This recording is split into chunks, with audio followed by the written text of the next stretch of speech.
Thank you so much for joining us.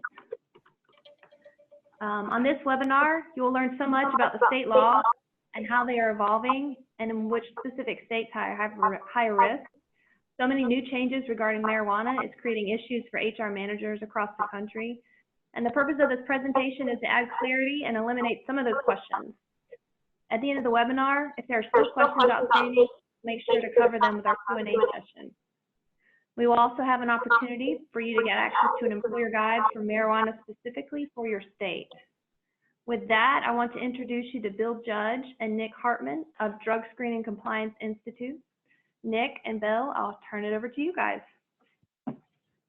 Excellent. And thank you very much, ARCpoint, for having us. And thank you, everybody, for taking the time out of your day to join us.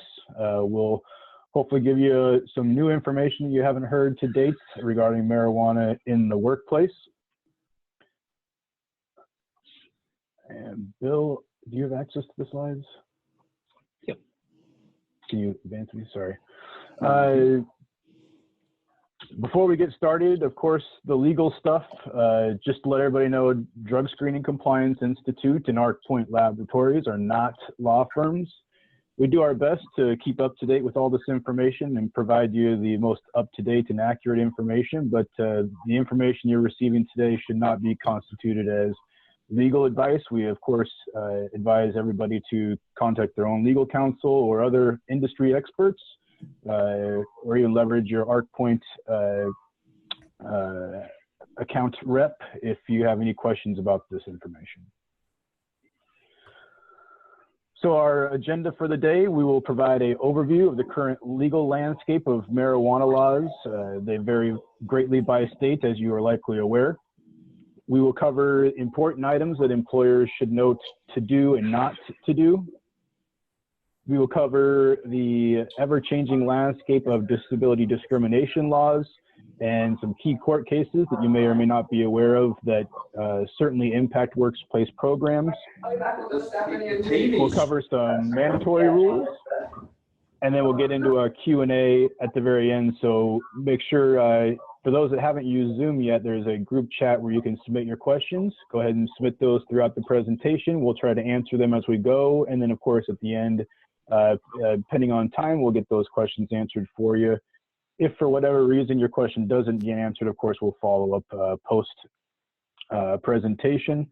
Also letting everybody know, those that stick around till the end, this is a SHRM approved presentation for one professional development credit. That information will be provided at the end. All right, so you may have heard Bill and I talk about this before, and certainly from the team at ARCpoint, that this information is incredibly important, and how employers apply the policy and procedures with regards to these legalese is incredibly important. Lawsuits are happening almost on a daily basis that are costing employers real true green cash for simply not complying with the rules and regulations that apply to them. So with that, I'll introduce Bill Judge, and we'll cover everything you did and probably didn't want to know about medical marijuana. Bill? Thank you, Nick, and thank you to Ashley and all the good folks at ARCpoint, and to those of you that are online here with us today to appreciate your taking time out of your busy day.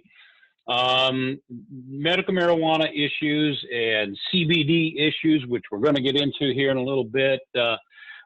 These are fast-moving rules and changes, and they're almost an hourly, if not weekly, daily monitoring requirement. I can tell you that what Nick and I do all day is research this information, and I start my morning out every day with a very, very large pot of coffee and about 160 new emails that have come in overnight alerting me to things that have changed. So that just gives you some concept of how vast the changes in the information flow on these two subjects are. It's incredible. And I've been doing this for 34 years, and I've never seen anything like it. So we're gonna try to give you as much information from about a 50,000 foot level as we can. You're going to have more and more questions and concerns. Feel free to get in touch with us or to get in touch with the folks there at ARCpoint, and we'll do the best we can to help you sort through all of this information, and do the best we can to help you advise your customers on this. Let's start out by first talking about the federal position as it relates to marijuana and medical and personal or adult use of marijuana issues. You should understand that today the possession, use of marijuana remains a federal crime. Marijuana is a Schedule I drug, which means that it has no medical purposes and is believed to be highly addictive. So no physician is capable of prescribing marijuana for medical purposes. And that's because the DEA, symbol of which you see on the left, the DEA controls who gets a license to prescribe controlled substances. And the DEA will not authorize any medical practitioner in the country to prescribe a Schedule I substance. That's because it's believed it has no medical purposes, okay? Also, you have to understand that the Department of Justice has its set of rules. DEA falls under the Department of Justice, and some of you may be aware that under the Obama administration, there was more of a hands-off approach to dealing with individuals who are in compliance with states' medical marijuana laws. That changed under this administration with Attorney General Sessions announcing that that hands-off approach was going by the wayside and that they were going to enforce the law as it stood. Now, an interesting aspect of this has to do with Congress, as you see there in the middle. Since about 2014, the omnibus budget bills that have been passed have essentially limited the Department of Justice, the DEA, because when it came time to give the Department of Justice its bundle of cash, there was a provision in the rule that said none of this money can be used to investigate, prosecute individuals who were in compliance with state medical marijuana laws. So even though, Attorney General Sessions would like to enforce the law, he doesn't have any money to do it. So sort of an interesting dichotomy going on there. So just remember that when we go through these states' rules, there is this conflict between the state's laws and what it authorizes and what is or is not authorized under federal law. Okay, we've already gone through some of this. What we didn't touch on was the new Agricultural Improvement Act. Please understand, we're going to get into this a little bit later. Bottom line is that the new law, which was signed by the president on December 20th, now removes hemp, not marijuana, but removes hemp from the Controlled Substances Act. Now, one might think that means, oh boy, here we go, we can go out and buy CBD and use it as we wish. Not true. Not remotely true. The Agricultural Improvement Act of 2018 removed hemp from the Controlled Substances Act, but it set up an entire mechanism by which the Department of Agriculture and the states can authorize the growth and distribution and purchase of hemp in the states. And so if you didn't buy it legally, then it's not legal. And what you should know is that none of that framework, none of that system has been set up yet. So as of today, the purchase of hemp under federal law doesn't exist. Okay, so let's start there. For medical marijuana issues, as it stands today, there are 33 states and Washington, D.C., as well as some other territories like Guam and so forth, have authorized the medical use of marijuana. As you see on the map there, those aqua-colored, bluish-colored states authorize the use of marijuana for medical purposes. You have to make certain that you have purchased marijuana in accordance with your qualification through the very rigorous detail of obtaining a card authorization to use marijuana for medical purposes. And you have to obviously demonstrate that you have one of the permitted medical conditions to obtain that card, okay? As it stands today, there are 10 states in Washington, D.C. that authorize the adult or personal use of marijuana.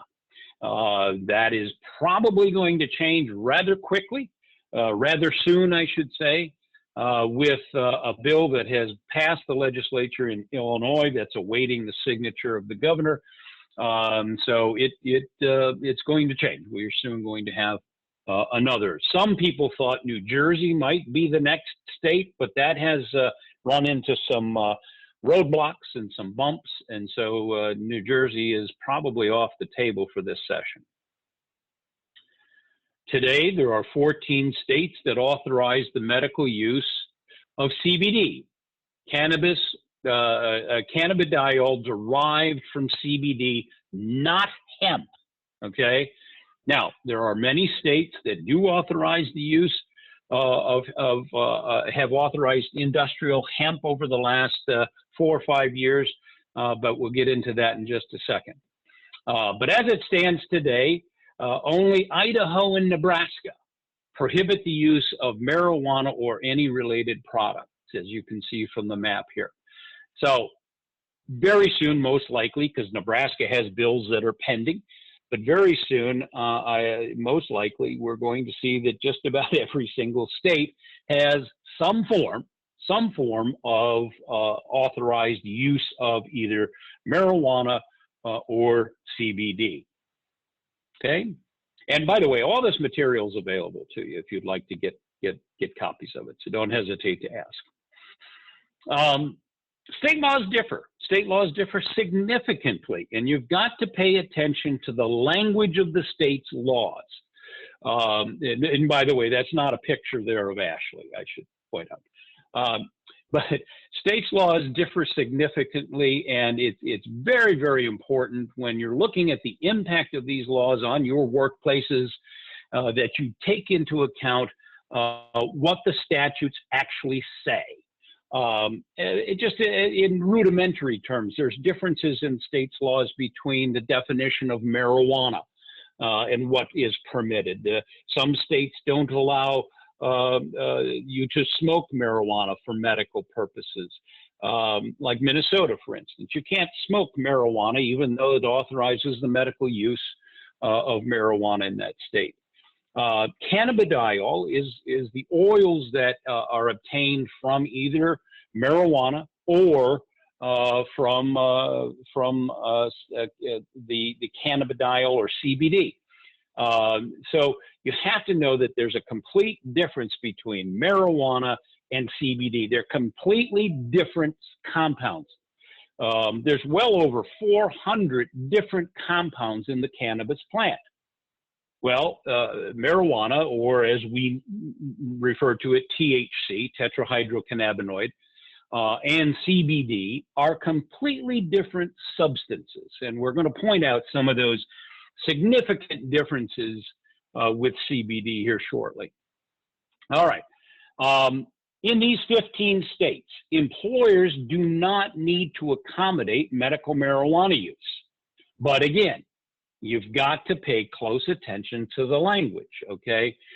Some states vary, like Illinois, Ohio, Pennsylvania, which are more protective or employer-friendly, I would say.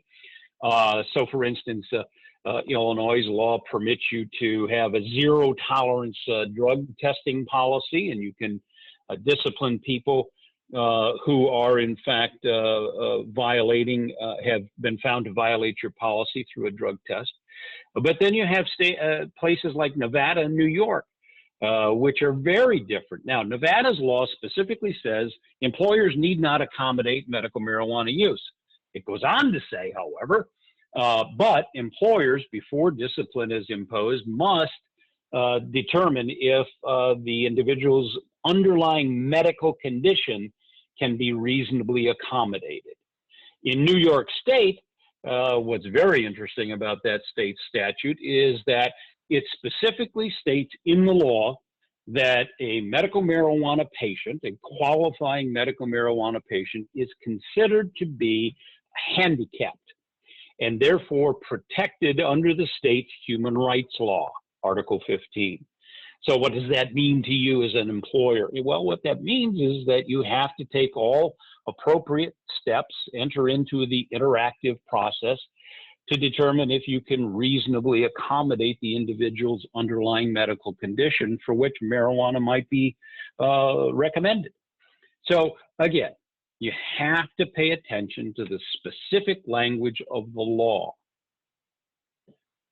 In these 10 states, the law specifically prohibits an employer from discriminating against any individual because of their status as a qualified medical marijuana patient. Now, in Rhode Island, we'll see here in a moment when we talk about the court decisions, there was a case that ruled in favor of an applicant because she was denied an opportunity to apply for a job because of her status as a medical marijuana patient. She disclosed the fact that she was a medical marijuana patient, and the company basically said, you'll probably test positive. No, you can't apply here. So not really a smart thing to do.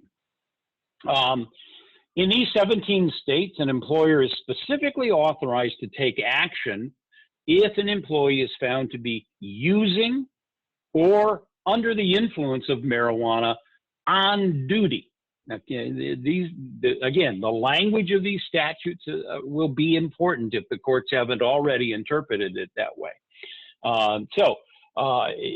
Please be aware that employers can take action in these states, provided it's found that the person is using on duty or under the influence on duty. Now, the ultimate question every time we talk about this subject is, what does it mean to be under the influence? Well, first, you have to understand that in these 5 states, the statutes specifically say that, yes, you can take action if you find somebody to be under the influence of marijuana at work, but a positive test for marijuana alone is not sufficient to determine that they are, in fact, under the influence.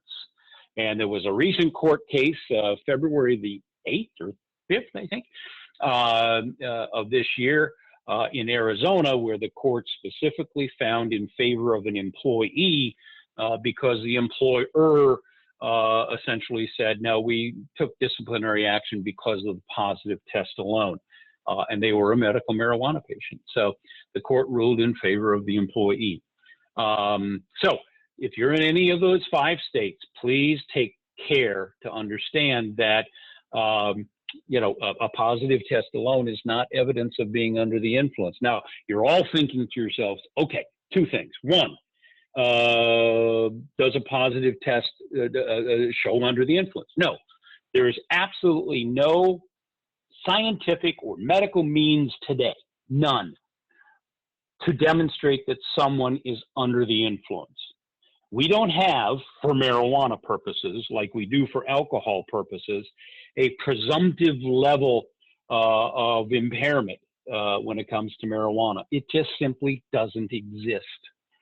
So how do you demonstrate that someone's under the influence? Well, in these 5 states, you can't just use the positive test, so you're going to have to have something else.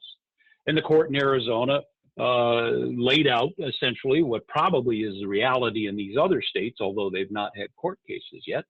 And that is, you're going to have to take a combination of the positive test along with signs and symptoms, behavioral signs and symptoms of possible drug use.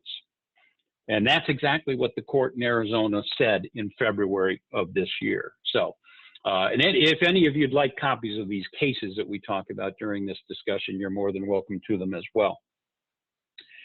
Okay, in these 5 states, the law it limits any action against employers. So you have some protections in these states. Now, you see Arizona is listed there, right? Well, in the case I just mentioned, the employer raised that immunity protection and thought it was going to be protected because it complied with the state statute that essentially said, if you follow these rules, then you're immune if you acted in good faith and disciplined somebody based on a positive test. And so the employer in that case said, well, you know, we shouldn't be penalized simply because the state medical marijuana law says that we can't take action based on a positive test alone because we've got protection from lawsuit over here. Well, the court found these cases to be not in conflict, but that could be read together. And essentially what the court said was that that's all well and good that you think you're immune, but you have to show that something in addition to the test was present in order to be successful in that case. And so the court again said, take the test, combine that with behavioral symptoms, and then you probably have the ability to obtain immunity or raise the immunity law under Arizona statute. So very interesting case. So those of you that are in Arizona, make certain that you're aware of the Whitmire versus Walmart case. And if you need a copy of that, again, we're more than happy to provide it to you. Okay.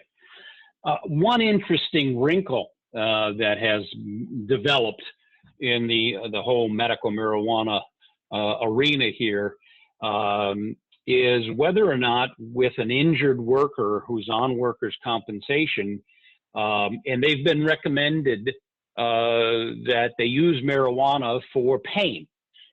Some of you may be aware that there's a number of states that have recently passed laws that authorize, or in some cases even require physicians to look at whether or not marijuana could be an alternative to opioid medications for pain. Illinois happens to be one of those states, for instance. Okay, well, let's say you've got a worker who got injured at work, he's on workers' compensation, and instead of taking opioids, the physician involved says, well, I think that we can look at your use of marijuana. It's legal here in Illinois for medical purposes. Let's see if that works for you instead. Okay. Do you, as the employer or your insurance provider, do you have to reimburse the cost of that marijuana, just like you would the cost of opioids for pain? Well, in a number of states, as you can see here on this map, you do. You have to reimburse for the cost of purchasing marijuana. Now, a lot of folks object. Some people, like for instance in New Mexico, there were cases where the employer objected and said, well, you're asking us to contribute to commission of a crime under federal law. And the courts essentially said, no, there's no conflict that we see here between the Federal Controlled Substances Act and our state statute. So they ordered the employer to reimburse for the cost of the marijuana. So again, this is another area where there's a significant conflict between state laws and federal law under the Controlled Substances Act. Okay, let's take a very brief look at some of the recent court cases. Up until a few years ago, until about 2016, all of the court decisions where an employer terminated a medical marijuana patient for testing positive, literally all of those cases were ruled in favor of the employer. Well, that changed, and that changed dramatically. Now, why did it change? Well, two things, I think, caused these changes over the last few years. One, the state statutes were different. California, for instance, in 2008, the Supreme Court in California ruled in favor of an employer and said essentially that the medical marijuana law has nothing to do with the workplace. So an employee lost when they raised a challenge to the discipline that was imposed against them, and they tried to find protection under the state's medical marijuana law. The court said, no, you don't get protection here because this law is not designed for you. It's designed as a criminal defense statute, not an employment law. Okay, well, that has evolved. And over 10 years since that case, it evolved rather dramatically, and essentially because state statutes had evolved. States' laws began to include discrimination provisions where you can't discriminate based on someone's status or based on a positive test alone, as we've discussed. So you have Rhode Island as an example in the lower right-hand corner there, one of the first court decisions to be decided in favor of the employee, where, as I mentioned, a young lady lost her opportunity to apply for a job because she disclosed that she was a medical marijuana patient, and they basically said, well, no use taking the test. You're not going to pass anyway. So, but she sued and she won.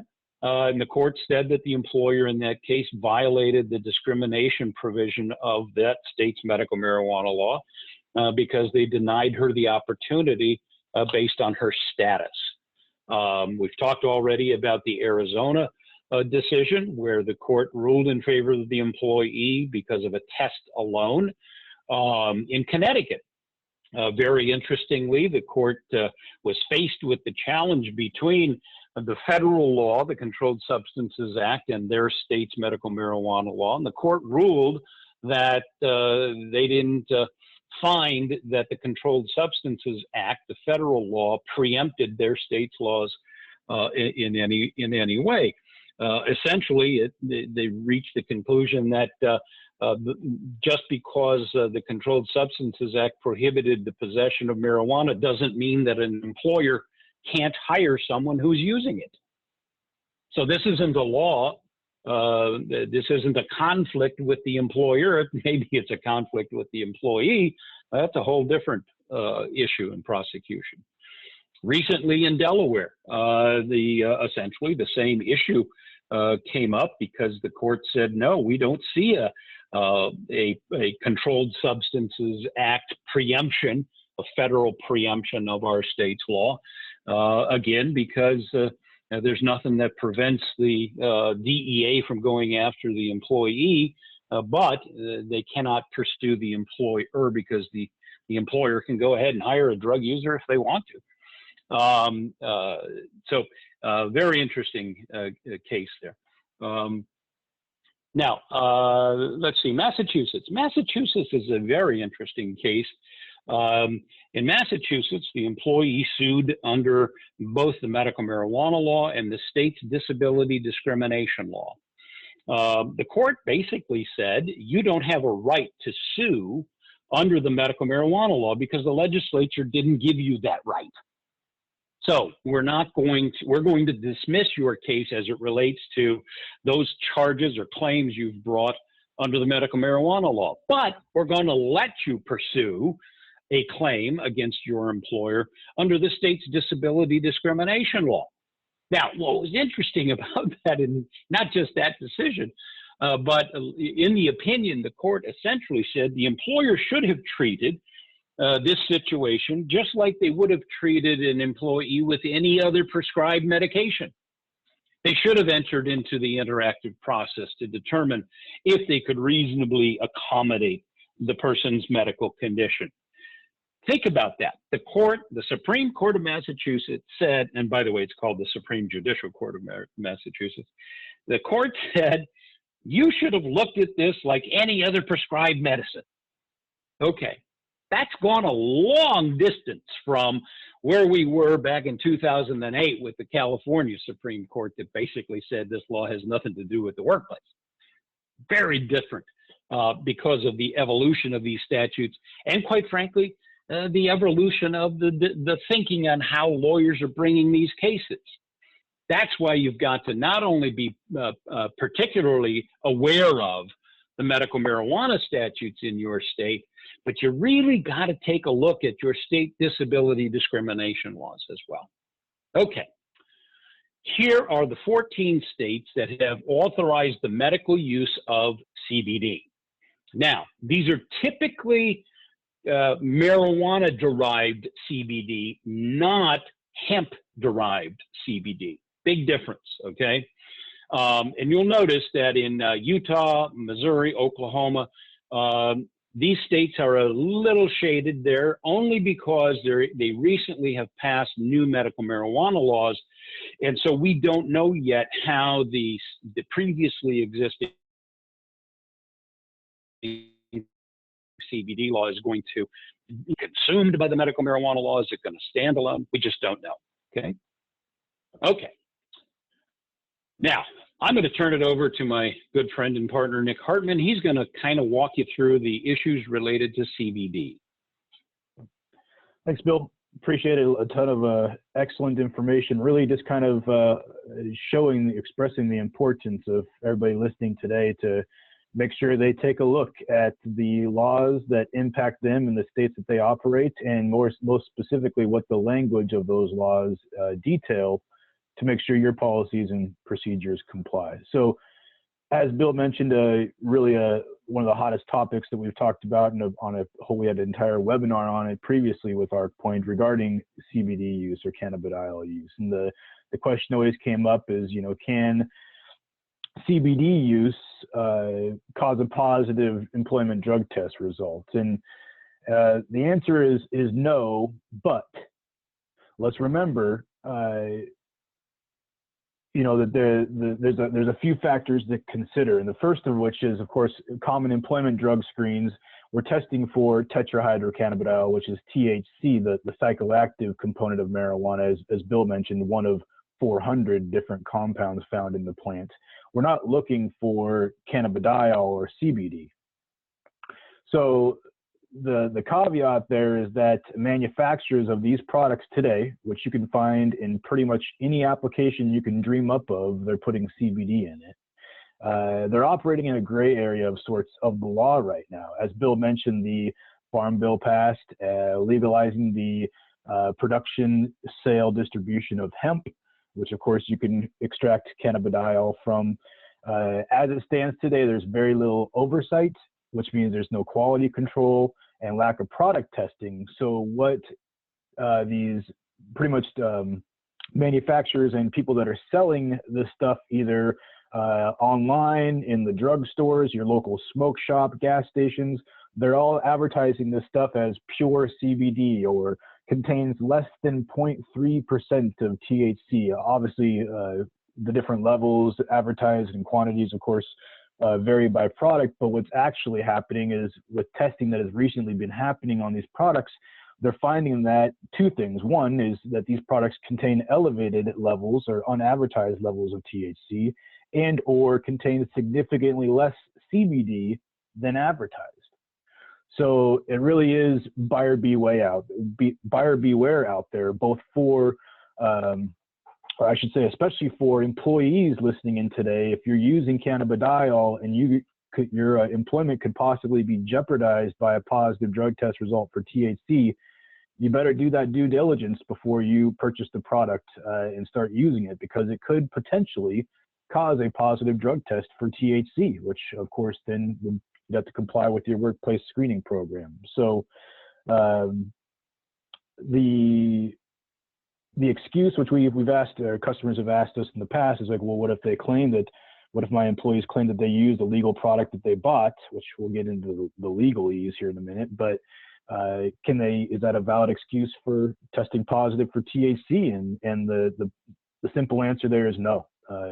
Either they used a product that was unadvertised and contained more THC than normal, or they also may have potentially used marijuana.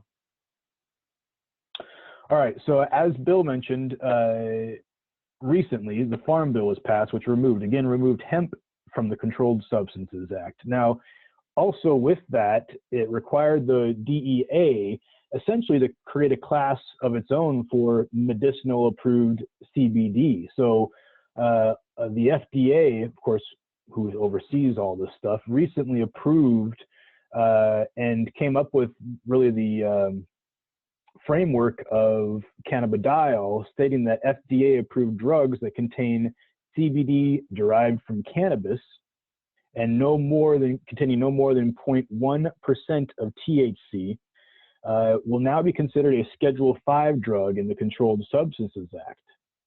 Now, that's some very, very specific classifications there. So you probably heard the news about Epidialex, the very first federally approved cannabidiol medication for very specific treatment of medical conditions like epilepsy and other things. It is currently the only federally approved CBD product on the market today, and you must obtain it from a medical physician. So from as far as the federal government is concerned, all other cannabis-derived CBD products, which of course don't have any FDA approval or haven't met those requirements to date, are considered to be illegal and in violation of federal law. So what's next for CBD? We talked about the Farm Bill, and we'll probably elaborate, but the Food and Drug Administration, the FDA, as well as the Department of Agriculture now have been tasked with creating the framework and rules for the legal production of hemp distribution and sales, which obviously is, if you guys know how the government works, this could be a long, arduous process. They first have to agree on how it's all going to work, and then of course they have to implement those laws. Concurrent to that, you also have state lawmakers creating laws for the cultivation of hemp, but also for CBD specifically, whether they prohibit or specifically approve of the use of CBD. So that's been evolving over the last couple of days as well. And I'll have Bill touch on a couple of specific nuances on these laws, but it's pretty crazy on what the framework is that they're rolling out now. The other thing we wanted to make sure we updated, as for those that listened into the CBD webinar we had last month, was the FDA has recently been sending out warning letters, hundreds of warning letters to CBD distributors that sell products that are infused in food or that claim any form of health or dietary benefit from using the CBD product, which is in clear violation of the Federal Food, Drug, and Cosmetic Act. They're essentially sending them cease and desist orders saying, we understand that your website promotes these products. It is in violation of the FDA, and you must remove it and stop selling it immediately. So, as you can imagine, the products that you're seeing out in these your local drugstores, also national drugstore chains, the local gas stations, and of course anywhere on the www.com websites out there, you can purchase this stuff pretty much anywhere. Employees should certainly be warned, and whether you want to incorporate this in your policy or as a waiver or just as an informational, that the purchase or use of any unauthorized CBD product from any unauthorized source could result in a positive drug test for marijuana, subjecting the employee to discipline according to this policy, control, collective bargaining agreement, etc. So just like in some states or in some policies, employers choose to, like the state of California mandates that you let your prospective employees know that the use of drugs outside of the country could cause a positive drug test here and being in violation of the workplace policy. Kind of a similar warning to that respect with regard to CBD. Bill, anything that you wanted to add to that I might have missed? Yeah, well, I was just going to say that very interestingly, I did a seminar last week in the great state of Iowa, and a lady raised her hand and said that she had just stopped for gas on the way to the meeting, and that the gas station was selling a CBD product, oils and, creams for pain and so forth. And she said, what if one of my employees says that, they're positive for marijuana because they bought it and used that CBD? And my response was quite simple. That's illegal. It's illegal. Now, not only is it not permitted under the Farm Bill yet, because the framework for purchasing it doesn't even exist, but it's illegal under Iowa state's laws too, because in Iowa you're not authorized to use CBD unless you've got a letter from a physician indicating you've got one of the listed medical conditions, and you have a card authorizing you to use it from the state. And here's the kicker, you purchase it from one of 5 state-run stores. Okay, so buying it off the internet or buying it from a local gas station isn't legal. It's illegal. And one of the reasons for all of this is to try and control the level of THC that will be found in CBD. If it's purchased legally through legal sources, then you will not test positive. Why do we say that? Because legally produced products of CBD can only have less than 0.3%. Think of that, less than 0.3%. Now, our positive level for marijuana, for THC in our workplaces, is 15 nanograms.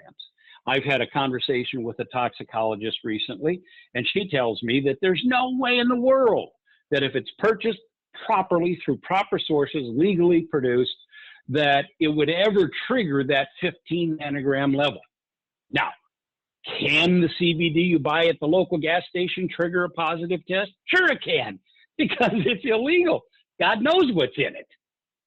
Okay, so that's just, one of the things that you should keep in mind as you go about putting these programs in place related to CBD issues. Buyer okay. Beware. Yes, buyer definitely beware. So not only buyer beware, but supervisor beware. Now, let's understand something as we move through these discussions here on this stuff.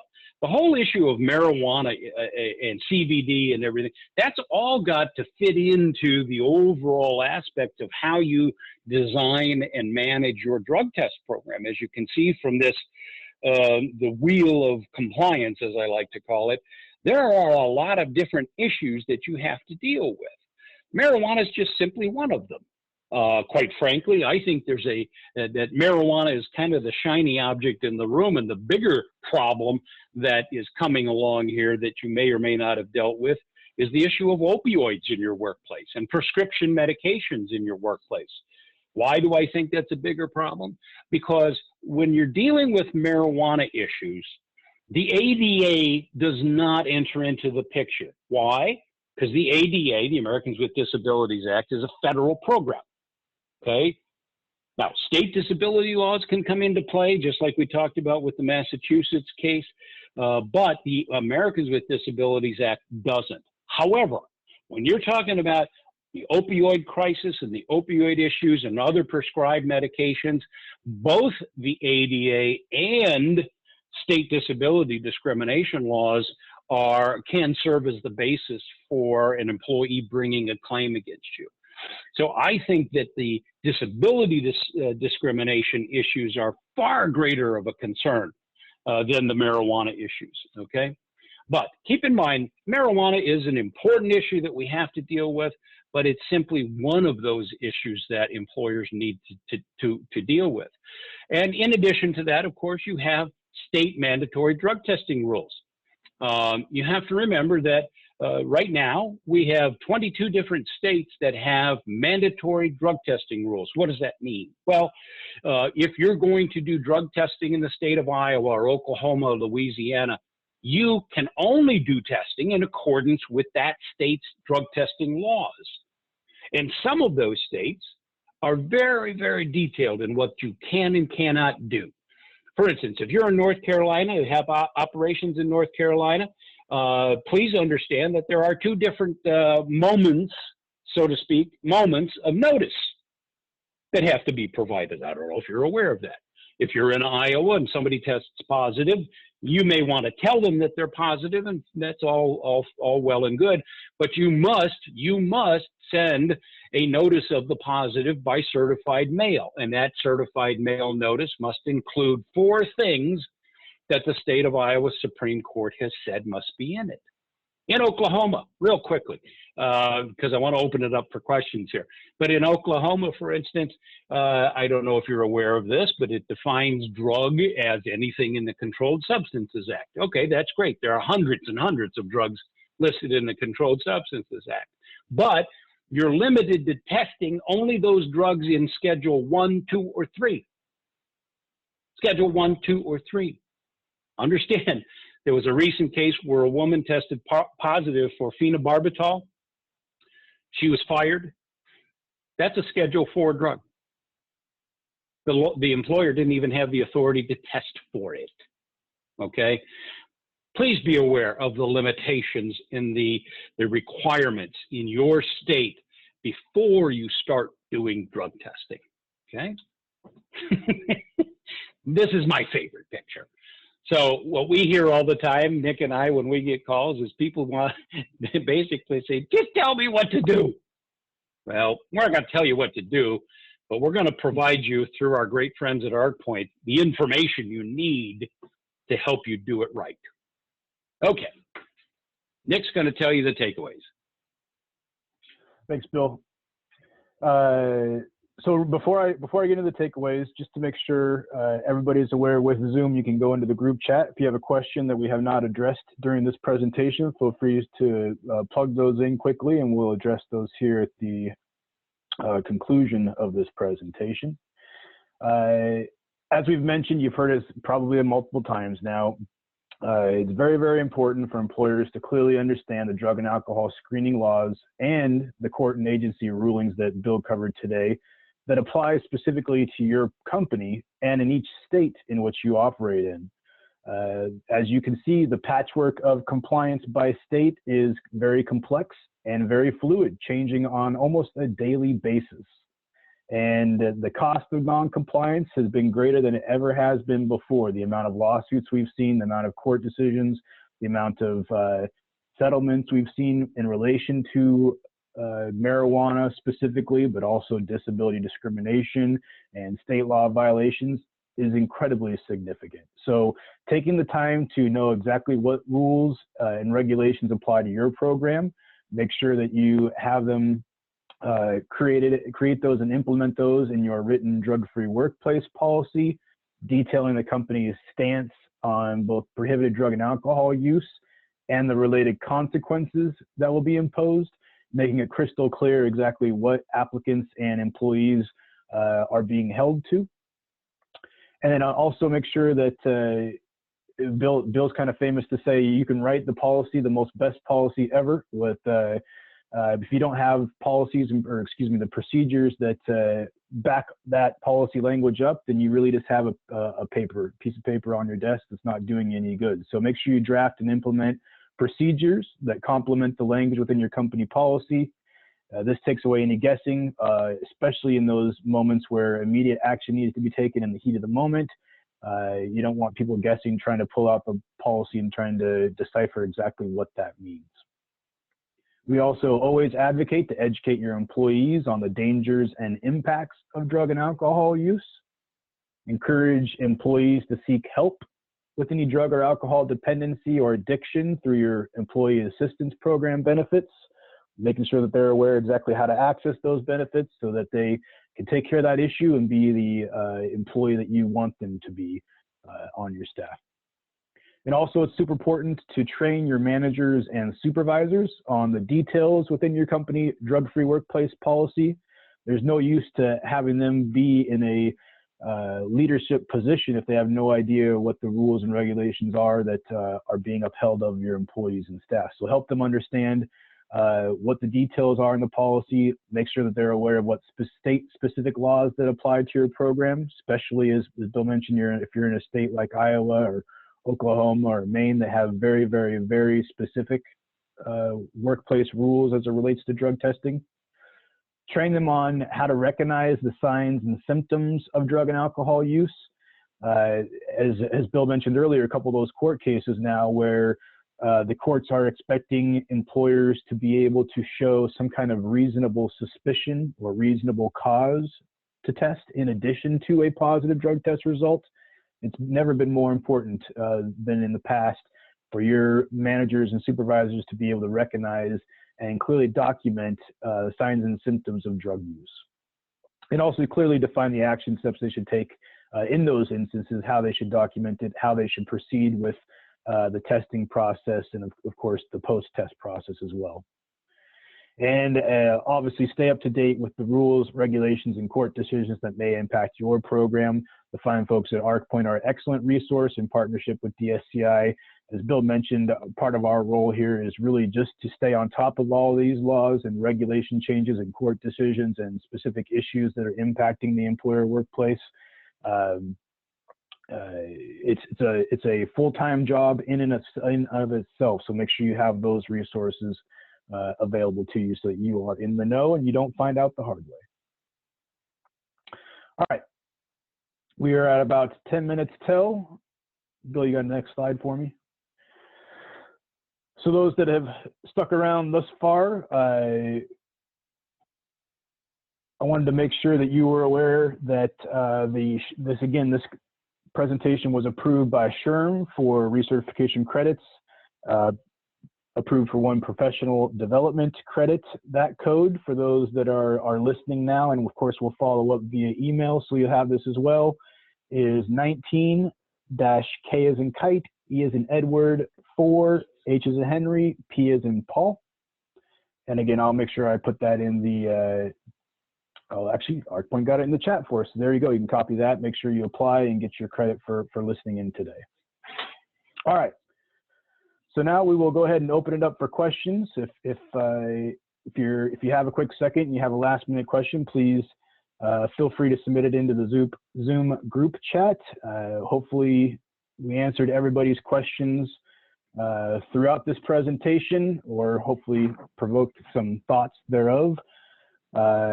Yes, everybody you'll definitely be receiving the email from ARCpoint with both a copy of the slides and a recording of this presentation, also including that SHRM recertification code for those that need it.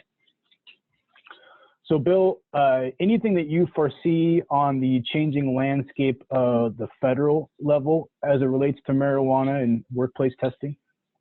Yeah, actually, there's a lot happening at the federal level. There's the States Act that's pending, which essentially would provide protection to those who are in compliance with their state's laws. That was introduced, I think, a year or so ago. It's now gained momentum and has a lot of co-sponsors to it. There's a lot of misconceptions about what it might provide, but essentially what it would do is provide protection to employees from prosecution.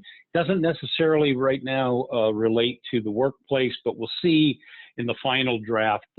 I had a friend of mine email me indicating that she was very interested in talking about that today, and I told her back that in an email that we're aware of pending rules, but we don't really pay that close attention to them until they're actually passed and signed into law. And you can imagine why. We're kind of busy with what already exists today. I can tell you that there are well over 1,000 different pieces of legislation in the states pending right now.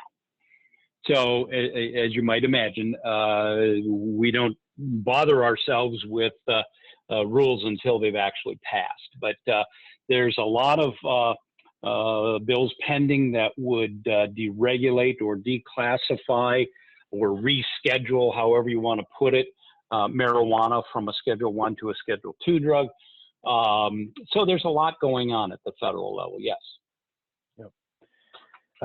So this is definitely a question that we get asked a lot, especially recently. We've penned some articles on it, et cetera, as well. But audience wants to know, Bill, is it even worth the hassle of continuing to screen for marijuana since employers are subject to such different laws in different states? I know that could be probably its own presentation by itself, right? It probably could, but you might also want to ask me the same question about continuing to test for alcohol. It's legal, and I don't mean to make light of it by any means, but my view is, and there have been studies and surveys done on this issue, and there was one shortly after or soon after the state of Colorado passed both the personal use as well as the medical marijuana use of marijuana. And the organization that did the survey found that 94% of employers were still testing for marijuana. There's good reason to continue testing for marijuana. First of all, as a lawyer, I have to tell you from a legal perspective, you have an obligation to maintain the safety of your workplaces. All right, let's start there. Let's next go to the fact that other than alcohol, marijuana is the most often used drug. All right, great. We know that now. We also know that marijuana does have an impact on someone's ability to safely perform certain tasks. There was a survey, or excuse me, a study done at UC San Francisco where they took 10 airline pilots and they put them into simulators, had them fly the simulator and land the plane. They landed as a baseline. They all landed safely, no problem. Then they gave them a marijuana cigarette and took them home. Picked them up 24 hours later, brought them back. They all missed the center line and one guy missed the runway completely. They all felt fine. Nobody felt high at all. But they have to realize that, and we all have to realize that when you smoke marijuana or use marijuana, that's a chemical that impacts your ability to conduct fine motor dexterity projects. So certainly for safety sensitive jobs, those who are applying to safety sensitive jobs, I would continue testing for it. If they're positive, then you make an assessment to determine if they're fit for the appropriate tasks that they'll be assigned. That's my suggestion. And not to mention, to add on to that, that some states have specific mandatory testing requirements, which do include the screening of marijuana, or also even for those that, of course, DOT is a given that you have to continue to screen for marijuana for federal employees. But even if you're in a federal grant, or if your customer contracts require or contractual requirements, or if you're taking advantage of voluntary drug-free workplace programs, all of which those still mandate that you continue to screen for marijuana use. Absolutely. And let's emphasize the fact that what we talked about today does not include federal DOT rules. Federal DOT, because it's a federal program and the possession of marijuana, use of marijuana is still a controlled Schedule I drug. Testing positive for marijuana and explaining that you're a medical marijuana patient will not be an excuse under federal DOT rules. Yep, it seems pretty basic, but you're absolutely right, Bill. Anybody that has to comply with DOT regulations, of course, they must continue to screen for marijuana and prohibit the use. And same thing with CBD. If they're claiming CBD cause a positive test for THC, that excuse is explicitly invalid. So we had a comment on here saying, how do you determine what CBD products can really contain zero THC? And that is definitely a magical question. I guess my only non-legal advice would be, if you are looking at CBD like the millions and millions of people are doing today, to deal with their pain or to deal as an alternative to opioid use or whatever the ailment or reason might be, is absolutely check on research the product, see if that manufacturer can provide you some kind of evidence as to recent laboratory testing. Research it as you would purchasing anything else on Amazon. Take a look at the reviews.